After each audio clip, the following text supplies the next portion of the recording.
खुलुमबाय दिनै फुंबिलिनि गोदान खौराङाव बयखौ बरायनानै लाग्रोबाय।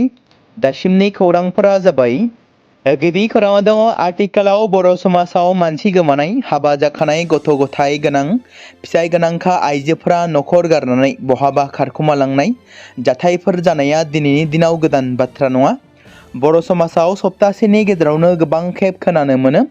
थारैनो बर' समाजाव मानो गले गले मानसि गोमानाय जाथायफोरा जाबोबाय थादों। नोंथांमोना माब्लाबा नोजोर होदोंना बर'नि अनगायै गुबुन हारिनि समाजाव गले गले बेफोरबादि खारनाय जाथायखौ नोंथांमोना खोनादोंना? खोनायोब्लाबो गोबां नङा। नाथाय बे खेबाव फिन आरोबाव फुंजा बर' मुंनि सासे सुबुंनि बिसि फुजा बर'आ गोमानानै दं। गोमानानै थानाय फुजा बर'खौ फिसायजों लोगोसे न'खरनि सोद्रोमाफ्रा थाबैनो न'खराव फैफिनजानो खावलायदों एबा लुबैदों। जाथायनि बागै मिथिनो मोननाय बायदिब्ला चिरां जिल्लानि रुनिकाटा पुलिस थानानि सिङाव गोग्लैनाय दरगाव गामिनि थागिबि फुंजा बर'नि अनसुलि बिसि फुजा बर'आ गावनि 4 बोसोर बैसोनि उन्दै फिसाखौ नागारनानै बहाबा गोमानानै दं। न'खरनि सुबुंफ्रा बुंनाय बादिब्ला फुजा बर'आ थांनाय 19 नभेम्बरनिफ्रायनो गोमानानै दं। जेराव 19 नभेम्बर खालि गुरुबासा बाजाराव फैनाय समनिफ्रायनो न' फारसे थांफिनाखै। जायनि जाउनाव फिसाय फुंजा बर'आ नागिरनानै हालाय-हाफाय जानानै दं। जेरावखि थाया फैफिनजानो खावलायदों बिसिखौ।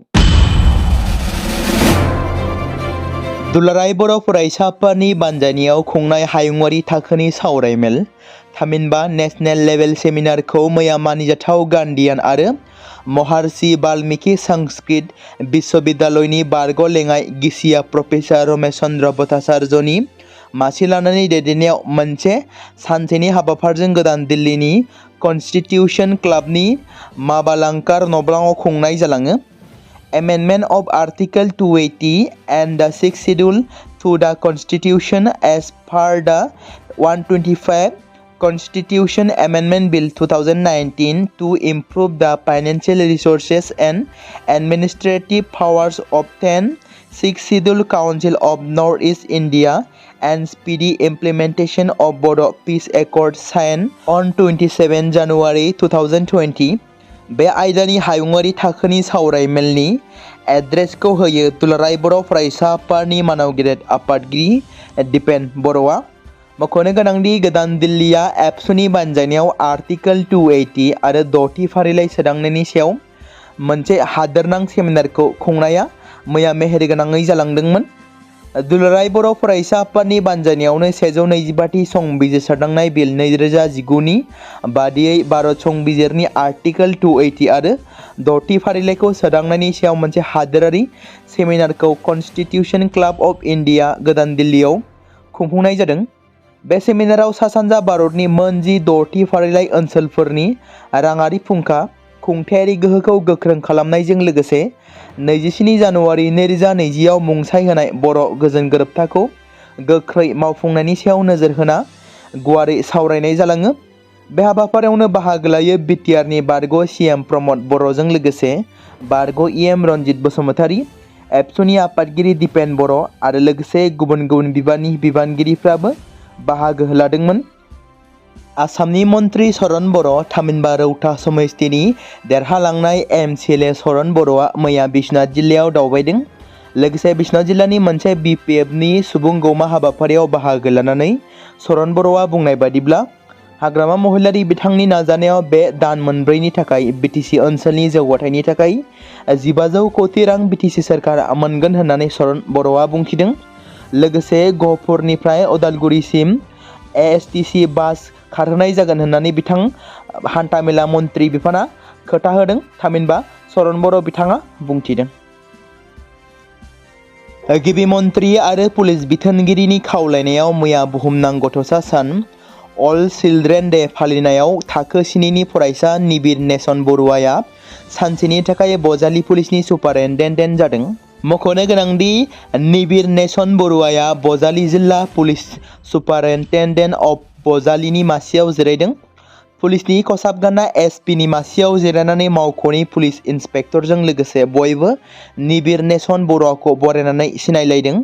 बेनि उनाव उफ्रा पुलिस सुपारिनटेन्डेन्ट त्रिनियन बुयाना मावख'नि गासैबो मावफारियाफोरखौ बिथांनिसिम सिनायथि होयो आरो मावख'नि गासैबो बिफानफोरखौ दिन्थियो। साननैसो सिगां गथ'नि जर'खा लुबैनायनि उनाव बिफा अंकुर बर'आ गिबि मन्त्रि डक्टर हिमन्त बिश्व शर्मानिसिम गांसे आरज बिलाइ गथायदोंमोन। बेनि उनाव गिबि मन्त्रि आरो पुलिस बिथोनगिरिनि खावलायनायाव मैया बुहुमनां गथ'सा सान फालिनायाव उन्दै निबिर नेसन बरुवाया सानसेनि थाखाय बजालि पुलिसनि सुपारिनटेन्डेन्ट जादों। बे हाबाफारिया जोबखांनायनि उनाव बजालि जिल्लानि पुलिस सुपारिनटेन्डेन्ट आरो उफ्रा पुलिस सुपारिनटेन्डेन्ट बिथांमोना गाव गावनि बिबुंथिखौ गुवारै फोरमायदोंमोन। 19 बोसोर बैसोनि बिगियान बिफाननि सेथि बोसोरनि फरायसाया मुम्बाइनि गंसे लकेल ट्रेनाव होख्रेमजानानै गावनि जिउखौ फोजोबनानै लादों। कल्याणनि थागिबि अर्नब केरिया कलेजनि थाखाय मुलुनसिम थांगासिनो दंमोन जेब्ला बे जाथाया जादोंमोन। जाथायनि बागै पुलिसा फोरमायनाय बायदिब्ला बे जाथाया जादोंमोन जेब्ला अर्नब मुंनि सासे दावबायारिखौ ट्रेन गारिनि गंसे गुबुन दाबायाव थांनो थिनदोंमोन। खौरां मोननाय बायदिब्ला माराठी राव रायज्लायग्रा सुबुंफोरा हिन्दी रायज्लायग्रा अर्नबखौ राव रायज्लायनि थाखाय रायदोंमोन आरो गुबुन 7 सुबुंफोरनि सायाव देहायारि गाग्लोबनायबो जादोंमोन। बुजानायनि उनाव अर्नबा कलेजसिम थांबाय थादोंमोन नाथाय थाब ओंखारलांदोंमोन। बिथाङा बे जाथायनि सोमोन्दै बिफाजों रायज्लायदोंमोन एबा बिफानो जानबुंनि गेजेरजों गिनाय आरो दुखुजों खोन्थाहरदोंमोन आरो बेलासियाव अर्नबा गावनि जिउखौ फोजोबनानै लादोंमोन जायनि जाहोनाव गोबां दुखु मोनदोंमोन जायगानि सुबुंफोर आरो नखरनि सोद्रोमाफ्रा आरो गाग्लोबजानाय आरो बिथांनि थैनायनि जाथायफोरनि सायाव मोजाङै नायबिजिरनो थाखाय पुलिस बिफाननो खावलायो। हादोरनि गाहाय मन्त्रि नरेन्द्र मदिया भारतनि मुंदांखा क्रिकेटार आइजो स्मृति मान्धाना आरो देंखोगिरि पलाश मुच्छलखौ फैगौ 23 नभेम्बराव जानो गोनां जुलिनि थाखाय हामलायथि बावहरदों। मोनसे गोसो गोरबोजों फोरमायहरनायनि गेजेरजों गाहाय मन्त्रि नरेन्द्र मदिया बिसि फिसायखौ अननाय, फोथायनाय आरो गावजों गाव हेफाजाब होनायजों बुंफबनाय जिउनि हामलायथि बावहरदों आरो बिसोरनि जुनिया सोमोन्दोखौ बाख्नायदों। गावनि गाहाम हामलायथि फोरमायनानै गाहाय मन्त्रि नरेन्द्र मदिया बुङो दि स्मृति आरो पलाश बिथांमोननि सायाव बिथा खालामनानै जयै जिउ दाफुंनो हादों, अरायबो गावजों गाव हेफाजाब होनो अननायजों बिबानफोरखौ लानो हायो आरो गावजों गाव गावनि गोहो आरो कामथिफोरखौ बोजबना लानानै जयै जौगानो हायो होननानै गाहाय मन्त्रिया बुंदों। थारैनो फैबाय थानाय समाव मोनद' हारिया एसटिखौ मोनमारसिगोन नामा? बिटिसिआव हाग्रामा महिलारिनि दैदेननाय बिपिएफ सोरखारा फैब्ला मानो होस्रिखावनाय हाबाफारिया गोबां खेब जाबाय थायो। दासान्दि सोलिबाय थानाय मोनद' हारिनि एसटि दाबिनाय आरो बर'फोरनि गोरोबथानि मावफुंनो थाखाय लानाय धरना हाबाफारिखौ नोजोर बोनानै सासे सुबुङा समाजारि बिजोंनि गेजेरजों फोसावदों दि हाग्रामा महिलारि आरो प्रमद बर'नि सायाव माखासे खेंफोरथि होदों। बिथाङा थारैनो मा खहा जानो थांगोन एबा फैबाय थानाय समाव सोर बर'नि दैदेनगिरिया माबायदि खहा सुफुंनाय हाबा मावगोन एबा सोर दैदेनगिरिनि खुंथाय समाव माबायदि खहा जागोन बेनि बागै बिथां सुबुङा बुंदों दि बिथाङा थारैनो मा बुंदों नोंथांमोना खोनासंलांनो हागोन। मानाव गेदेर हाग्रामा महिलारि बिथांनि सरकार फैयोब्ला बर' हारियाव मानो आन्दलना जायो? खुलुमबाय। दा मानगोनां रायजो राजा नोंथांमोन, प्रमद बर'नि इउपिपिएल सरकार थानाय समाव बर' हारियाव आन्दलन जायाखैमोन, नाथाय हाग्रामा महिलारिनि सरकार फैनाय लगे लगे बर' हारियाव जोबोद गिदिर आन्दलन जानो हमबाय आरो बे बाथ्राखौ आंनि फेसबुक भिडिअआवहाय बिपिएफनि गोबां सापर्टारफोरा होनदों जे प्रमद बर'नि समाव आन्दलन जायासै, दिनै हाग्रामा महिलारिया सरकाराव फैफिननायखाय आन्दलन खालामलायबाय होननानै बुंदों। बिथांमोननि गोबां कमेन्टआव आङो रिप्लाइ होनाय जाया। दिनै आं बेखौनो रिप्लाइ होनो गोनां जादों। एकदम टु दि पइन्टआव बुंगोन आं रायजो राजा नोंथांमोन। प्रमद बर' बिथाङा जेब्ला सरकार सालायबाय दंमोन, प्रमद बर' बिथाङा बिटिआरनि मोनफ्रोमबो दफाफोरखौ आखरे आखरे मावफुंगासिनो दंमोन। प्रमद बर' सरकार थानाय समाव प्रमद बर'आ हारिया खहा जानाय मोनसेबो हाबा मावनायनि बिदिन्थि होनो हाया। प्रमद बर'आ हारि थैनायनि थाखाय मोनसेबो एजेन्डा लायाखै आरो सासेबो सुबुङा दिनै एग्जाम्पल होनो हाया। जेरैबायदि मोजां बिटिआर सरकारखौ दैदेनलांबाय थादोंमोन, बिटिआरनि दफाफोरखौ मोनफानि उनाव मोनफा मावफुंलांबाय थादोंमोन, खाफाल गाज्रि दिनै प्रमद बर'आ सरकाराव थाफिननायमोनब्ला दिनै आन्दलना जाफिननाय नङामोन। दिनै मामा आरो बिटिआरनि गुबुन मेगन गोसा मानसिफ्रा बर' हारिखौ गादबनो थाखाय, बर' हारिखौ दंस' खालामनो थाखाय, बर' हारिया मोननांगौ मोनथायनिफ्राय जेब्लाबो डिप्राइभ जाना थानांगौ होननानै दिनै हाग्रामा महिलारि बायदि मानसिखौ दिनै पावाराव लाबोदों। बेखौ बयबो मोनथिजोब्बाय। दिनै हाग्रामा महिलारि बिथांखौ पावाराव लाबोनानै बर' हारिखौ मोननांगौ मोनथायनिफ्राय जाहाथे डिप्राइभ खालामनानै दोननो हायो। दिनै हाग्रामा महिलारि बिथाङा बिटिआर एकर्डफोरखौ मोनफानि उनाव मोनफा मावफुंनायाव मदद खालामगोन होननानै बुंनायमोनब्ला, हाग्रामा महिलारि बिथाङा बिटिआर एकर्डखौ मावफुंगोन होननानै कमिटमेन्ट खालामनायमोनब्ला दिनै बे आन्दलना जाफैनाय नङामोन। आरो फारसेथिंजाय दिनै भारत सरकार आरो आसाम सरकारा आसामाव रायजो जानाय मोनद' हारिनो एसटि स्टेटास होनो थांगासिनो दङ। आरो बेवहाय जोंनि बिटिसि सरकारा, हाग्रामा महिलारि बिथांनि दैदेननाय सरकारा थोंजोङै मदद खालामगासिनो दङ। आरो बेजों लोगोसे बिटिआरआव बिटिसिआव रायजो जानाय मोननै हारिनो एसटि जानायाव हाजासे मदद खालामनो होननानै बिथांमोननि इलेक्सन मेनिफेस्ट'आव रोखा रोखा लिरनानै गालांबाय आरो फोरमायबावदों। आरो हाग्रामा महिलारि बिथां सारा होनबावदों जे बिथांमोना एसटि स्टेटास मोननायाव जुदि सरकारनिफ्राय माबाफोर गोनांथि जाबावोब्ला अब्लाबो बिटिसि सरकारा होदेरनो थाखाय राजि होननानै बुंदों। आरो बेफोर मा राव? दिनैनि थारिखआव रायजो राजाफ्रा गासै खोथाखौनो हमदांखाजोबखाबाय। दिनै हाग्रामा महिलारि बिथां सारा दिनै बर' हारिखौ गादबनानै बर' हारिखौ फोजोबस्रांनायनि जि एजेन्डा लानानै हाबा मावबाय थादों, दिनै बेनि थाखायनो आन्दलना जाफिनदों।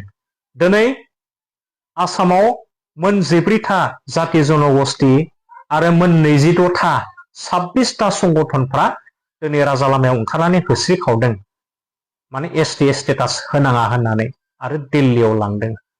दिनै दुलाराय बर' फरायसा आफादनि दैदेनगिरिफ्रा आरो दिल्लीयाव थांनानै आर्टिकेल 125 एमेन्डमेन्ट बिलनि थाखाय आन्दलन खालामहैनो गोनां जाबावदों। आरो दिनै दिल्लीयाव जोंनि नर्थ इस्टनि गासै 6 सिडिउलनि दैदेनगिरिफोरखौ लानानै नेशनेल सेमिनार खुंगासिनो दङ। आरो मानि थाखाय? दिनै हाग्रामा महिलारि बिथाङा दिनै बर' हारिनि थाखाय मावनाय मोनब्ला, बिटिआर एकर्डनि दफाफोरखौ मावफुंनायाव मदद खालामनाय मोनब्ला दिनै बे आन्दलना जाफिननाय नङामोन। आरो जोंनि 6टा जातिफोरनो एसटि स्टेटास होनायाव बिथाङा मदद खालामनायनि थाखायनो दिनै आन्दलना जादों। ओंखायनो आं होनदों जे मोनसे समाव हारिनि थैनाय थांनायनि थाखाय बिर जोहोलावफोर बायदि हाग्रामा महिलारि बिथाङा हारिनि रैखाथिनि थाखाय सिलाइनि गलि अरनानै समायखिरा लाग्रा सासे दैदेनगिरिया दिनै पावाराव फैखांनायनि उनाव गासै खोथाखौ बावजोबनानै हारि थैनायनि थाखाय एजेन्डा लानानै हाबा मावगासिनो दङ। आरो बेखौ जों माब्लाबाबो सहायनो हानाय नङा। सासे सुबुंनि खाफाल गोनां। हाउली राज महोत्सवआव खुंफुंजानाय लटारि खेलानि फिथाइखौ मैया फोसावनाय बादियै कामरुप पटिमारिनि पुलकेश काकतिया सेथि बान्था लेन्ड रभार डिफेन्डारखौ बिथाङा मोननो हाबाय। खाफाल गोनां होननानै बुंनांगोन, जेराव हाउलीनि राज महोत्सवआव खुंबाय थानाय लटारि खेलानि फिथाइखौ मैया फोसावनानै होबाय, जेराव बिथाङा बे गिदिरथार एबा सेथि बान्थानि फिथाइखौ मोननो हानानै ओनसोलाव सोमोनांनाय लाबोनो हादों। बे समाव नोंथांमोननि गेजेराव फोसावनो लादों मोनसे सांग्रांथि खौरां आरो आलादा खौरां होननानै बुंनांगोन। थारैनो जोंनि माखासे ससियेल मिडिया सालायगिरि एबा दानि लाइमोनफोर जाय बिथांमोना बबे लामाजों थांगासिनो दं। गोबां लाइमोनफोर दं जेराव गोबां समफोरावनो समाजनि गाज्रि आखुखौ दिन्थिनानै गाव गावनि सिनायथिखौ ससियेल मिडियायाव दिन्थिबोनानै लागासिनो थादों। माब्लाबा सोरनिबा सावगारिखौ लानानै नंखाय समाजाव गनायजाथावि सावगारि एबा भिडिअखौ खालामनानै फेसबुक एबा एनि ससियेल मिडियानि गेजेरजों स्प्रेड एबा भाइरेल खालामनानै होदों। माब्लाबा बर'नि फावखुंग्रि, माब्लाबा ससियेल मिडियाजों सिनायजानाय माखासे सुबुंफोरखौ आरो माब्लाबा दैदेनगिरि मानिजाथाव बर'नि राजखान्थिगिरिफोरखौबो बायदि बायदि बाथ्राजों सावगारिजों आरो भिडिअ खालामनानै बानसावदों। आमेरिकाया $93 मिलियन एडभान्स हाथियारफोरखौ फाननो गनायथि होदों, जाय 775 कौटि रां। बे गोरोबथानि गेजेरजों भारतनि रौनिया हानजाया मोननै रोखोमनि अत्याधुनिक हाथियार मोनगोन। बे मोननै हाथियारा जादों जेभलिन एन्टी टेंक मिसाइल आरो एक्सकेलिबर precision guided artillery round. Javelin मिसाइलखौ बुहुमनि बयनिख्रुइबो गोहोमसिन एन्टि टेंक मिसाइल सिस्टेमफोरनि गेजेराव मोनसे होननानै गनायनाय जायो, जाय 4 किल'मिटारसो जानथाइजों बियो टेंकफोरनि बेरेखायै 90% बांसिन जाफुंसारनाय हारखौ मोननो हायो। बेनि गोजौ गाग्लोबनो हानाय गोहो आरो अर एन्ड फरगेट टेक्न'लजिया बेखौ गोदान मुगानि दावहाथिलिफोराव मोनसे जोबोद फोथायजाथाव हाथियारबो बानायो। बेफोर आखुथायफोरा जेभलिन मिसाइलखौ सुथुरनि मोजाङै साखाफारा खालामनाय खामानिफोरखौ हेंथा होनायाव मोनसे गोनां खाबु होयो। आर्टिलारि सिस्टेमनि गोहोखौ बुंनो थाङोब्ला जायखिजाया आर्टिलारि बिखान्थिनि गोहोमथिया मोननै जाहोननि सायाव सोनारो, जेराव बेनि सिमा आरो थांखियाव जानो हाथाव खहा, जेराव रेन्जआ गोनां वारहेडआव जोबनायाव दावहाथिलियाव फिथाइखौ थि खालामो। इंराजियाव मोनसे बाथ्रा दं, बिउटि उइथ ब्रेन। बे बाथ्राखौ गोसो बोनो हानाय बलिउडनि फावखुंग्रि ऐश्वर्या राय बिथाङा फोरमान खालामदों। मोनसे हाबाफारियाव फावखुंग्रिनि सानसुमै बिबुंथिया हादोरनि गाहाय मन्त्रि नरेन्द्र मोदीखौ सोमोनांहोदों। गाहाय मन्त्रिया ऐश्वर्या रायनि सोदोब बिबुंसारखौ नुनानै गोसो गोथारै खोनासंदों। गुबैयै अन्ध्र प्रदेशनि सत्य साई बाबानि जोनोम सनाथि फोरबोखौ फालिनाय समाव मोनसे गिदिर हाबाफारियाव बाहागो लानायाव हादोरनि गाहाय मन्त्रिया गोसो बोनो हानाय फावखुंग्रि ऐश्वर्या रायाबो गाहाय आलासि महरै बाहागो लानायाव गाहाय मन्त्रिनि बिबुंथिनि उनाव ऐश्वर्या राया बे हाबाफारियाव गावनि बिबुंथिखौ लाखिदोंमोन। गावनि बिबुंथियाव ऐश्वर्या राया बुंदोंमोन, सत्य साई बाबानि जोनोम 100 फालिथायाव फै जों बयबो बयखौबो अननो सोलोंनो, बयखौबो सिबिनो सोलोंनो आरो समाजनि थाखाय गावखौ बावसोमनो होनना समायखिरा लानि। बेफोर बाथ्राखौ फावखुंग्रिया बुंदोंमोन। आरोबाव बिथाङा बुंबावो, जोंनि गेजेराव मोनसेल' हारि थानांगौ आरो बे जाबाय सुबुं माहारि, मोनसेल' धोरोम थानांगौ आरो बे जाबाय अननाय, मोनसेल' राव थानांगौ आरो बे जाबाय गोसोनि राव। जोंहा सासेल' इसोर दङ जाय जेरावबो दङ होनना बिथां फावखुंग्रिया बुंदोंमोन।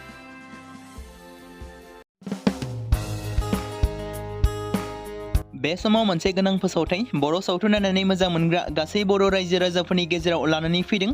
मोनसे बर'नि OTT प्लेटफर्म गोनां, जाय प्लेटफर्मनि गेजेरजों नोंथांमोना बर'नि गोदान सावथुनफोरखौ नुनो मोनगोन। थांनाय माखासे बोसोर सिगां बर'नि गेजेराव लानानै फैनाय निउबो एप बायदिनो फिन आरोबाव लानानै फैदों बर' रायजो राजाफोरनि थाखाय। बे बाथ्राखौ मख'नाया गोनांदि 2025 मायथाइनि जानुवारि दानाव ओंखारनाय आंगो स्ट्रिम मुंनि मोनसे OTT प्लेटफर्म गोनां निउबो एपनि गेजेरजों नोंथांमोना गोबांथार बर'नि सावथुनफोर जेरै ट्रेजेडि, रमान्टिक, एक्शन आरो कमेडिजों बुंफबनाय सावथुनफोरखौ नुनो मोनगोन। जेरै सनानि नखर, थांखि गैयै समाज, अनसुला आफा, हिर', बिमा बायदि बाजै, अर, थैसाम, वान्टेड, संदान आरो रं नाम्बार बायदि सावथुनफोरा मख'जाथाव। बेफोर सावथुनफोरखौ नायनो थाखाय नोंथांमोना गिबियावनो आंगो स्ट्रिम एपखौ गावनि मबाइलाव थानाय प्ले स्ट'रनिफ्राय डाउनल'ड खालामनानै लोगोसे इनस्टल खालामनानै गावनि मबाइल नाम्बारजों लगइन खालामनानै लाग्रोनांगोन।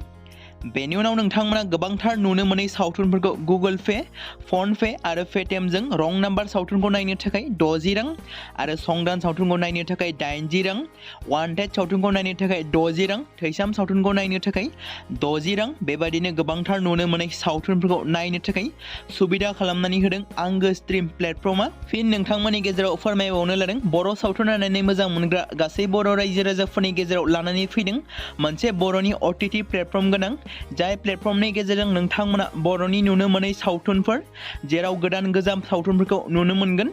बे बाथ्राखौ मख'नाया गोनांदि 2025 मायथाइनि जानुवारि दानाव दिहुनजानाय आंगो स्ट्रिम मुंनि मोनसे OTT प्लेटफर्म गोनां एपनि गेजेरजों नोंथांमोना गोबांथार बर'नि ट्रेजेडि, रमान्टिक, एक्शन आरो कमेडिजों बुंफबनाय सावथुनफोरखौ नुनो मोनगोन।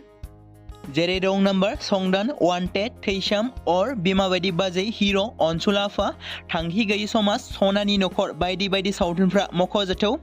बेफोर सावथुनफोरखौ नायनो थाखाय नोंथांमोना गिबियावनो आंगो स्ट्रिम एपखौ गावनि मबाइलाव थाखानाय प्ले स्ट'रनिफ्राय इनस्टल खालामनानै गावनि मबाइल नाम्बारजों लगइन खालामखांनायनि उनाव नोंथांमोना गोबांथार नुनो मोनै सावथुनफोरखौ गुगोल पे, फन पे आरो पेटिएमजों रं नाम्बार सावथुनखौ नायनो थाखाय 60 रां, संदान सावथुनखौ नायनो थाखाय 80 रां, वान्टेड सावथुनखौ नायनो थाखाय 60 रां, थैसाम सावथुनखौ नायनो थाखाय 60 रां, बेफोरबायदिनो अर सावथुनखौ नायनो थाखाय 60 रां पे खालामनांगोन।